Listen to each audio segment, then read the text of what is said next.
Hello നമസ്കാരം, ഗോപകുമാറാണ്. മറ്റൊരു വീഡിയോയിലേക്ക് സ്വാഗതം. വെറും 5 സ്റ്റെപ്സ് നിങ്ങൾ കൃത്യമായിട്ട് ഫോളോ ചെയ്യുകയാണെന്നുണ്ടെങ്കിൽ, അഞ്ച് സ്റ്റെപ്സ് നിങ്ങൾ കൃത്യമായിട്ട് ഫോളോ ചെയ്യുകയാണെന്നുണ്ടെങ്കിൽ നിങ്ങൾക്കും ഒരു ഓൺലൈൻ ബ്രാൻഡ് സ്റ്റാർട്ട് ചെയ്യാം. അതും വളരെ കുറഞ്ഞ ചിലവിൽ. എങ്ങനെയാണ് ചെയ്യേണ്ടത് എന്നുള്ള കാര്യങ്ങൾ സ്റ്റെപ്പായിട്ടാണ് ഞാൻ പറഞ്ഞുതരാൻ പോകുന്നത്. കൃത്യമായിട്ട് കേൾക്കുക. നിങ്ങൾക്ക് ഒരു ഓൺലൈൻ സംരംഭം തുടങ്ങാനുണ്ടെങ്കിൽ തീർച്ചയായിട്ടും ഈ 5 സ്റ്റെപ്പുകളിലൂടെ നിങ്ങൾ പോയാൽ മതി. സ്വന്തമായിട്ട് പോകാം, അല്ലെങ്കിൽ നിങ്ങൾക്ക് മറ്റാരുടെയും സപ്പോർട്ടോടുകൂടി പോകാം. പക്ഷേ ഇതാണ് അതിൻ്റെ 5 സ്റ്റെപ്സ്. റീസെൻ്റ്ലി ഇന്നലെ ഞാൻ ലോഞ്ച് ചെയ്തിട്ടുള്ള ഒരു ബ്രാൻഡാണ്. ഇവിടെ കാണാൻ പറ്റും. ഇത് കേരള കസവ് സാരിയാണ്. ഞാൻ ഈ ഒരു പ്രൊഡക്റ്റുമായിട്ട് പേഴ്സണലി ഞാൻ റിലേറ്റഡ് ഒന്നുമല്ല, പക്ഷെ എനിക്കിതൊരു ഗ്യാപ്പായിട്ട് തോന്നി. ഇത്തരത്തിലുള്ള പ്രൊഡക്റ്റുകൾ ഓൺലൈനിൽ ഇനിയും വരാനുണ്ടെന്ന് തോന്നി. അത് കാരണം ഈ ഒരു ബ്രാൻഡ് ലോഞ്ച് ചെയ്തിട്ടുണ്ട്. Let us see how it goes. അപ്പോൾ ഇത് ലോഞ്ച് ചെയ്യുന്ന സമയത്ത് അതിലൂടെ പോയ പ്രോസസ്സുകളാണ് ഞാൻ നിങ്ങൾക്ക് സ്റ്റെപ്പായിട്ട് എക്സ്പ്ലെയിൻ ചെയ്യുന്നത്. നമുക്കിപ്പോൾ എന്തൊക്കെയാണ്, നമുക്ക് 5 സ്റ്റെപ്പുകൾ നോക്കാം. ഇത് നമ്പർ 1 സ്റ്റെപ്പ് എന്ന് പറയുന്നത് ലോ പ്ലെയേഴ്സ്, വളരെ കുറച്ച് പ്ലെയേഴ്സ് ഉള്ള ഹൈ മാർജിൻ കിട്ടുന്ന സെഗ്മെന്റുകൾ നിങ്ങൾക്ക് എടുക്കാം. അതായത് ഒരു കോപ്പി പ്രൊഡക്റ്റ് എടുക്കാനല്ല ഞാൻ പറയുന്നത്. മാർക്കറ്റിൽ ഒരുപാട് ഓൺലൈൻ സെല്ലേഴ്സ് ഉണ്ട്. അവർ ചെയ്യുന്നത് പോലെ നോക്കിയിട്ട് അവരെ പോലെ ഒരു ബ്രാൻഡ് ചെയ്ത് കഴിഞ്ഞാൽ ഒരിക്കലും അവരെ പോലെ ആവില്ല. എന്ത് ചെയ്യണം? പ്ലെയേഴ്സ് കുറച്ചുള്ള ഒരു മൈക്രോ നീഷ് എന്നുള്ളൊരു സെഗ്മെന്റിലേക്ക് നമ്മൾ പോവാം. മൈക്രോ നീഷ് എന്ന് പറഞ്ഞു കഴിഞ്ഞാൽ എന്താണ്? ഇപ്പം എക്സാമ്പിൾ പറഞ്ഞു കഴിഞ്ഞാൽ ഇപ്പോൾ ഈ ഒരു പുസ്തകങ്ങൾ കണ്ടോ, ഇതെന്താണ്? ഇതൊരു ജേണൽ അല്ലെങ്കിൽ ഡയറി പോലത്തുള്ള ഒരു സെഗ്മെന്റ് ആണ്. ഇത് മാത്രം വെക്കുന്ന ഒരു ഓൺലൈൻ ബ്രാൻഡായിട്ട് നിങ്ങൾക്ക് സ്റ്റാർട്ട് ചെയ്യാം. അങ്ങനെയുള്ള ഒരു സ്പെസിഫിക് സെഗ്മെന്റ് ചൂസ് ചെയ്യാം. അതിനകത്ത് ഇപ്പം കറന്റ് ഉള്ള പ്ലെയേഴ്സ് ആരാണെന്ന് നോക്കാം. ആ പ്ലെയേഴ്സ് എന്ത് റേറ്റിലാണ് കൊടുക്കുന്നത്, അതിനെക്കാട്ടും ബെറ്റർ ആയിട്ട് നമുക്ക് എങ്ങനെ ചെയ്യാൻ പറ്റും, എന്തൊക്കെയാണ് അവിടെയുള്ള പ്ലസ് മൈനസ് എന്നുള്ള കാര്യങ്ങളൊക്കെ പഠിച്ചതിന് ശേഷം ഒരു സെഗ്മെന്റ് ചൂസ് ചെയ്യാം. ഇതിന് വേണ്ടിയിട്ട് നിങ്ങൾക്ക് പ്രൊഡക്റ്റ് റിസർച്ച് എന്ന് പറഞ്ഞൊരു സെഗ്മെന്റാണ് ഇതിനകത്ത് വരുന്നത്. പലതരത്തിൽ നമുക്ക് പ്രൊഡക്റ്റ് റിസർച്ച് ചെയ്യാൻ പറ്റും. ഒരുപാട് മെത്തേഡുകളുണ്ട്. പെയ്ഡ് ടൂളുകൾ ഉപയോഗിച്ച് നമുക്ക് ചെയ്യാം. ഹീലിയം 10 പോലുള്ള പെയ്ഡ് ടൂളുകൾ ഉപയോഗിച്ചിട്ട് നിങ്ങൾക്ക് എന്ത് ചെയ്യാൻ പറ്റും? പ്രൊഡക്റ്റ് റിസർച്ച് ചെയ്യാൻ പറ്റും. ആദ്യഘട്ടത്തിൽ നിങ്ങൾ എന്ത് ചെയ്യുക? ഒരു 5ഓളം പ്രൊഡക്റ്റുകൾ സെലക്ട് ചെയ്യാം.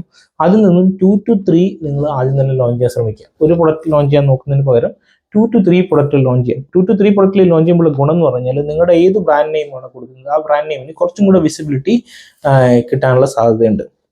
സ്റ്റെപ്പ് നമ്പർ 2, നിങ്ങൾ പ്രൊഡക്റ്റ് സെലക്ട് ചെയ്ത് കഴിഞ്ഞാൽ നെക്സ്റ്റ് ചെയ്യേണ്ടത് എന്താണ്? ഇതിന് വേണ്ടിയിട്ടുള്ള ബിസിനസ് രജിസ്ട്രേഷൻസുകൾ എടുക്കുക എന്നുള്ളതാണ്. ബിസിനസ് രജിസ്ട്രേഷൻ എന്ന് പറഞ്ഞ സമയത്ത് എസ്പെഷ്യലി ആമസോൺ, ഫ്ലിപ്കാർട്ട്, ഇതാണ് നമ്മൾ ഡിസ്കസ് ചെയ്യുന്നത്. നമ്മുടെ കോർ ഏരിയ അതാണ്. അതിനകത്തേക്ക് നിങ്ങൾ ഒരു സെല്ലറായിട്ട് മാറണമെന്നുണ്ടെങ്കിൽ വളരെ കുറച്ച് പ്രൊഡക്റ്റുകൾ മാത്രമേ GST വേണ്ടത്തുള്ളൂ. ബാക്കി എല്ലാ പ്രൊഡക്റ്റുകൾക്കും GST ഉണ്ട്. അപ്പോൾ GST രജിസ്ട്രേഷൻ നിങ്ങൾ നിർബന്ധമായിട്ട് എടുത്തിരിക്കണം. അതിന് വേണ്ടിയിട്ട് നിങ്ങൾക്ക് ഒരു ചെറിയൊരു എക്സ്പെൻസ് വരും. നിങ്ങളൊരു ബിസിനസ് രജിസ്ട്രേഷൻ എടുക്കണം. അതിനുശേഷം നിങ്ങൾക്ക് അത് വെച്ചിട്ട് GST അപ്ലൈ ചെയ്യാം. ആവറേജ് ഒരു എന്താ പറയണ്ടേ, നിങ്ങൾ നിങ്ങളുടെ തൊട്ടടുത്തുള്ള ചാർട്ടേഡ് അക്കൗണ്ടിന് വഴിയോ ഒക്കെ എടുക്കാൻ നോക്കുക. നിങ്ങൾക്കത് ഒരു 10 to 15 ഡേയ്സ് കൊണ്ട് ലഭിക്കും. ഏകദേശം ഒരു ചാർജ് 2000 റുപ്പീസ് റേഞ്ചിലൊക്കെയാണ് ഇതിൻ്റെ ഒരു ചാർജ് ആൾക്കാർ ഈടാക്കാറുള്ളത്. സ്റ്റെപ്പ് നമ്പർ 3, നിങ്ങൾ GST കിട്ടി നിങ്ങളുടെ പ്രൊഡക്റ്റ് ഫൈനലൈസ് ചെയ്ത് കഴിഞ്ഞാൽ നമ്മൾ രജിസ്ട്രേഷൻ പ്രോസസ്സിലേക്ക് കടക്കും. രജിസ്ട്രേഷനിൽ 3 സബ് സ്റ്റെപ്പുകളുണ്ട്. First registration, second brand approval, third photography.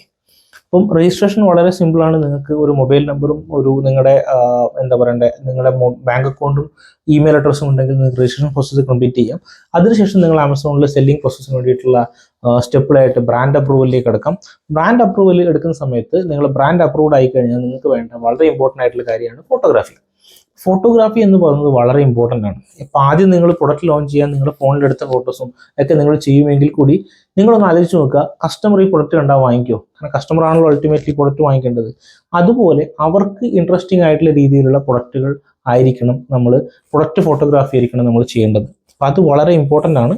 അതിന് വേണ്ടിയിട്ട് നമ്മൾ എന്ത് ചെയ്യണം? ഫോട്ടോഗ്രാഫിക്ക് മുൻതൂക്കം കൊടുത്തുകൊണ്ട് നമ്മൾ നല്ല രീതിയിൽ ലിസ്റ്റിംഗ് സെറ്റ് ചെയ്യണം. 67% സെല്ലിങ്സ് നടക്കുന്നത് ഫോട്ടോഗ്രാഫി ആണ്. കസ്റ്റമർ ആദ്യം ഫോട്ടോഗ്രാഫിയാണ് കാണുന്നത്. അതിനുശേഷമാണ് എന്ത് ചെയ്യുന്നത്? നമ്മുടെ പ്രൊഡക്റ്റ് ബാക്കിയുള്ള ഓഫറും കാര്യങ്ങളും ശ്രദ്ധിക്കുന്നത്.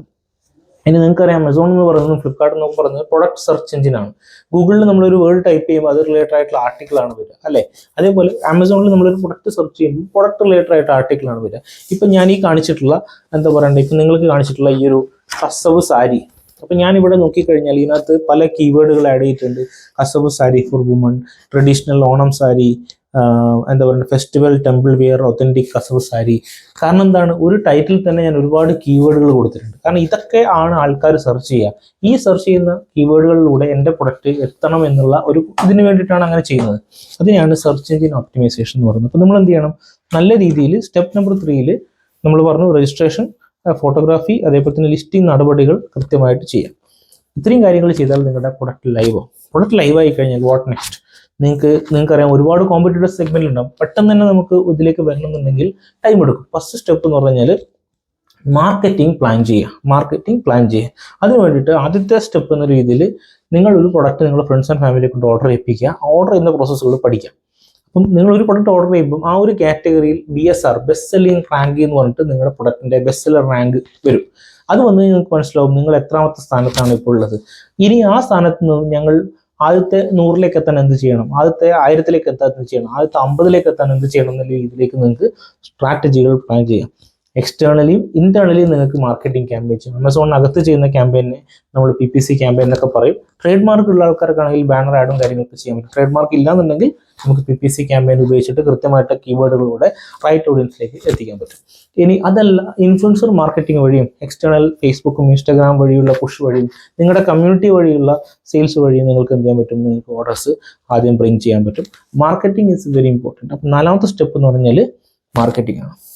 മാർക്കറ്റിംഗ് നിങ്ങൾ ചെയ്യാൻ തുടങ്ങിയ സമയത്തും അല്ലെങ്കിൽ നിങ്ങളുടെ ഫ്രണ്ട്സ് ആൻഡ് ഫാമിലിയോട് റെക്കമെൻഡ് ചെയ്യുന്ന സമയത്തും ഓട്ടോമാറ്റിക്കലി നിങ്ങൾക്ക് ഓർഡർ വരും. ഓർഡർ വരുമ്പോൾ നിങ്ങൾ 5ാമത്തെ സ്റ്റെപ്പിലേക്ക് നിങ്ങൾ ഫോർവേഡ് ചെയ്യണം, കസ്റ്റമർ ഫീഡ്ബാക്ക്. നിങ്ങൾ പ്രൊഡക്റ്റ് വാങ്ങിച്ച ആൾക്കാരോടൊക്കെ റിവ്യൂസ് എഴുതാൻ വേണ്ടി പറയണം, പ്രൊഡക്റ്റിന്റെ ഫോട്ടോസ് ഡിസ്പ്ലേ ചെയ്യാൻ വേണ്ടി പറയണം. അങ്ങനെ ആകുമ്പോൾ മാത്രമേ 11ാമതും 20ാമതും വരുന്ന ആൾക്കാർ താഴോട്ട് നോക്കിയിട്ട് ആ പ്രൊഡക്റ്റ് വെർത്താണോ, വാല്യൂ ഫോർ മണിയാണോ ഒക്കെ സ്വയമായിട്ട് അനലൈസ് ചെയ്യുള്ളൂ. കാരണം ഇവർ പകരൊന്നും വാങ്ങിക്കുന്നുണ്ടാവും, നമ്മൾ ഉറങ്ങിക്കിടക്കുമ്പോഴായിരിക്കും ചിലപ്പോൾ വാങ്ങിക്കുന്നുണ്ടാവും അല്ലേ. അപ്പം അതുകൊണ്ട് എന്ത് ചെയ്യണം, നിങ്ങൾ ഈ ഒരു കസ്റ്റമർ ഫീഡ്ബാക്കിന് വളരെയധികം ഇമ്പോർട്ടൻസ് കൊടുക്കണം. ഇപ്പോൾ ഒരേ ഒരു പ്രൊഡക്റ്റ് ലൈക്ക് അതിൻ്റെ പ്രൊഡക്റ്റിൻ്റെ നിങ്ങളുടെ MRPയും നിങ്ങൾ കൊടുത്തിരിക്കുന്ന പാക്കേജിങ് ഒക്കെ വാല്യൂ ഫോർ മണി ആയിട്ട് തോന്നണം. എന്തെങ്കിലും എക്സ്ട്രാ സജഷൻസ് ഉണ്ടെങ്കിൽ ആഡ് ചെയ്യണം. അങ്ങനെ ആ പ്രൊഡക്റ്റിന്റെ ഫീഡ്ബാക്ക് എടുത്തുകൊണ്ട് നിങ്ങൾ അഡ്വർടൈസ്മെന്റ് ചെയ്യുന്ന ക്യാമ്പയിൻ വഴി ഏതൊക്കെ ടൈപ്പ് ഓഫ് കസ്റ്റമേഴ്സ് ആണ് നിങ്ങൾക്ക് വരുന്നത് എന്നുള്ള കാര്യങ്ങൾ മനസ്സിലാക്കിയ ശേഷം ഒന്നും കൂടെ ഒരു ഫൈനൽ ഒപ്റ്റിമൈസേഷൻ ചെയ്യും. ഫൈനൽ ഒപ്റ്റിമൈസേഷൻ ചെയ്ത് കഴിഞ്ഞാൽ നിങ്ങളുടെ പ്രൊഡക്റ്റ് ഫുള്ളി റെഡിയാണ്. എന്തിനു വേണ്ടിയിട്ട്? ഫുൾ ആയിട്ടുള്ള ഫ്രെഡ്ജിലുള്ള മാർക്കറ്റിംഗ് ക്യാമ്പയിന് വേണ്ടിയിട്ട് റെഡിയാണ്. ഇതിനകത്താണ് ട്രേഡ് മാർക്കുള്ള ആൾക്കാർക്ക് A+ കോണ്ടന്റ് സ്റ്റോർ കാര്യങ്ങളൊക്കെ ഇതിനകത്താണ് വരുന്നത്. ഈ പ്രോസസ്സും കൂടെ കംപ്ലീറ്റ് ചെയ്ത് കഴിഞ്ഞാൽ ഫൈനൽ ഒപ്റ്റിമൈസേഷൻ ആണ് സ്റ്റെപ്പ് നമ്പർ 5 എന്ന് പറയുന്നത്, ഫീഡ്ബാക്ക്, ഫൈനൽ ഒപ്റ്റിമൈസേഷൻ. ഇത് കഴിഞ്ഞ് കഴിഞ്ഞാൽ your first product is ready. ഇതേ പ്രോസസ്സ് നിങ്ങൾ 2nd, 3rd, 4th ചെയ്യുക. എന്നിട്ട് എന്ത് ചെയ്യുക, നിങ്ങളുടെ പോർട്ട്ഫോളിയോ നല്ല രീതിയിൽ ബിൽഡ് ചെയ്യുക. നല്ല പോർട്ട്ഫോളിയോ ഉള്ള വ്യക്തിക്ക് നല്ല സെയിൽ കിട്ടും. ചെറിയ പോർട്ട്ഫോളിയോ മാത്രമേ ഉള്ളെങ്കിൽ ചെറിയ സെയിൽസ് കിട്ടും. പിന്നെ ചില പ്രൊഡക്റ്റുകൾക്ക് അറിയാം നല്ല മാർജിൻ ആയിരിക്കും, ചില പ്രൊഡക്റ്റുകൾക്കാണെങ്കിൽ 10 to 15% ആയിരിക്കും മാർജിൻ. അപ്പം നിങ്ങൾക്ക് ഒരു മാസം വേണ്ട റവന്യൂവിനനുസരിച്ചിട്ട് വേണം നിങ്ങളുടെ പോർട്ട്ഫോളിയോ സെറ്റ് ചെയ്യാൻ വേണ്ടിയിട്ട്. ഇതൊക്കെ കൃത്യമായിട്ട് പഠിക്കാൻ താല്പര്യമുണ്ട്, നിങ്ങൾക്ക് ഇതിനെക്കുറിച്ച് കൂടുതൽ ഡെപ്തായിട്ട് അറിയണമെന്നുണ്ടെങ്കിൽ എല്ലാ മാസങ്ങളിലും നമ്മൾ വെബിനാർ കണ്ടക്ട് ചെയ്യാറുണ്ട്. താഴെ കാണുന്ന നമ്പറിൽ കോൺടാക്ട് ചെയ്ത് കഴിഞ്ഞാൽ ഇതിൻ്റെ ഫീസ് സ്ട്രക്ചർ എങ്ങനെയാണ്, പ്രൊഡക്റ്റുകൾ എങ്ങനെ കണ്ടെത്താം, അതേപോലെ തന്നെ ഏതൊക്കെ രീതിയിലാണ് നമുക്ക് ലിസ്റ്റ് ചെയ്യേണ്ടതെന്നുള്ള കാര്യങ്ങളൊക്കെ നമ്മൾ ഒരു വെബിനാർ എല്ലാ മാസങ്ങളിലും ഒരേ ടൈപ്പ് ഓഫ് ചോദ്യങ്ങൾ ചോദിക്കുന്നതുകൊണ്ട് അതിന് ആൻസർ ആയിട്ട് കൊടുക്കാറുണ്ട്. അപ്പോൾ ആ ഒരു വെബിനാറിലേക്ക് പങ്കെടുക്കാൻ താല്പര്യമുണ്ടെങ്കിൽ ഡെഫിനറ്റ്ലി നിങ്ങൾക്ക് താഴെ കാണുന്ന നമ്പറിൽ കോൺടാക്ട് ചെയ്യുന്നത് ദേ വിൽ ഹെൽപ്പ് യു. അപ്പം ഇനിയും നല്ലൊരു വീഡിയോ ആയിട്ട് വരുന്നവരെ നന്ദി, നമസ്കാരം.